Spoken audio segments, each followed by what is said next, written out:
All right, today we're going to journey into an ancient Indian guide for living a life that's not just good, but beautiful.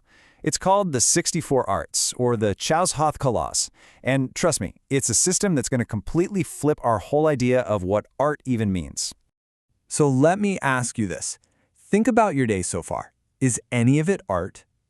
We have this habit, right? We put art on a pedestal, lock it away in museums, or put it up on stage.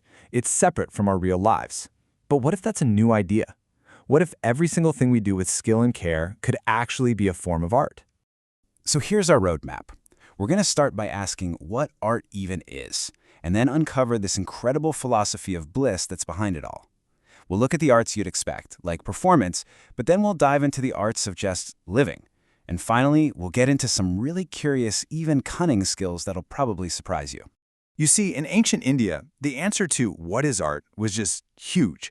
It wasn't just a painting or a sculpture. It was this massive list of 64 distinct skills, the Chowshath Kalas. And they covered everything. I mean, everything from performance to how you groom yourself.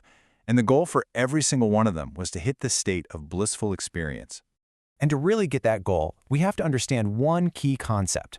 It's a single word, really, but it's the key that unlocks this entire philosophy. And that word is rasa. So what on earth is rasa? Well, the word literally means something you can savor or taste. It's not just thinking, oh, that's nice. No, it's a deep emotional hit of joy, a flavor of feeling you get when something is done just right.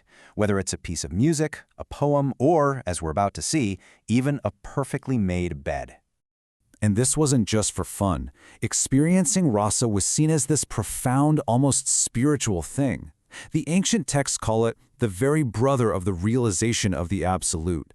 I mean, they're basically putting it right up there with the highest level of enlightenment.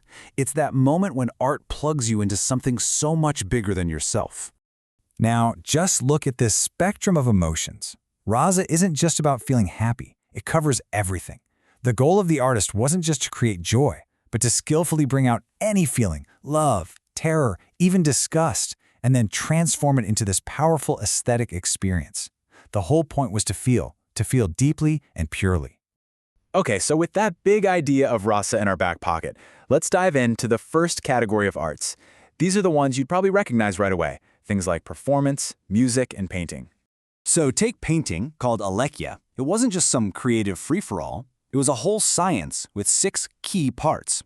You had to know what things looked like, get the proportions perfect, fill the piece with genuine feeling, give it grace, make it look like the real thing, and finally, be a master of color and your brush.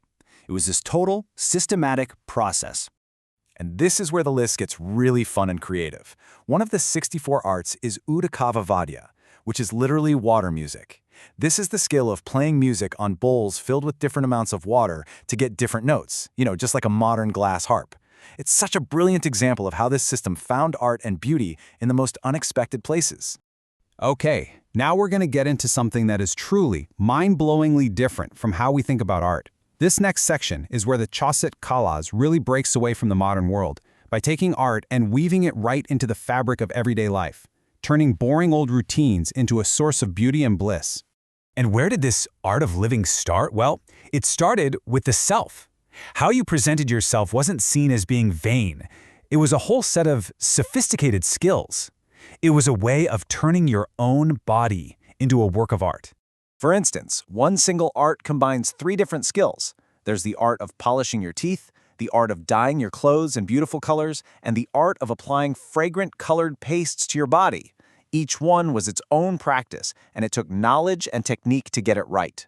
And right alongside that, you had Gandha Yukti, the art of perfumery. And we're not just talking about splashing on some scent. No, this was the science of mixing aromatic ingredients to create totally unique fragrances. You had to be a bit of a botanist and a chemist to pull it off. So from yourself, this whole philosophy of art then moved outward into your living space. The home itself was a canvas, a place to create an environment that was beautiful, peaceful, and full of pleasure. One of the most stunning examples is the art of making these incredibly detailed designs on the ground. Artists would use colored rice grains and flower petals to create these amazing patterns, especially for holy places like temples. And what's really cool is that it's a temporary art form. It's meant to be beautiful just for that moment. All right, and this might be my absolute favorite. Shayanarashanam, the art of making a bed. And no, this is not just about pulling the sheets up. A true artist of the bed would think about the time of day, the specific mood of the person who's going to be in it, is your partner feeling close or distant, and would even arrange the flowers and pillows to help with digestion. The takeaway here is huge. Even the most basic chore was a chance to practice art. Now, just when you think you've got this figured out, the list takes another wild turn. It doesn't just include arts that are beautiful or practical in the way we'd expect. It also gets into skills that are mysterious, deceptive, and, even a little bit dark. And the system makes this really fascinating distinction. On one hand, you have Indrajala, the art of big illusions, of magic, making people see things that aren't really there. But then you have Hasta Laghava, which is all about pure physical skill, sleight of hand, the art of just being incredibly fast with your hands, whether you're trying to entertain someone or just be more efficient. And believe it or not, it even gets into what we'd probably call the dark arts. Chitra Yoga is described as the art of using strange practices to mess with other people. It came from a place of jealousy, and it was about using skills to make a rival seem old or unlucky or just unappealing. It's a pretty stark reminder that this list was a full catalog of human skills, the good, the bad, and the ugly. So after all that, after a journey through music and bedmaking and even magic, what does it all mean? What's the big picture here? What are we supposed to take away from this ancient system of the 64 arts? Well, when you boil it all down, this philosophy it erases that line we've drawn between art and life. Art isn't something you go look at, it's something you do. It's about consciously applying skill and beauty and mindfulness to absolutely everything, from the way you talk to the way you arrange flowers, to the way you cook dinner. And that's the golden thread that ties it all together. It doesn't matter if you're a painter, a perfumer, or a dancer.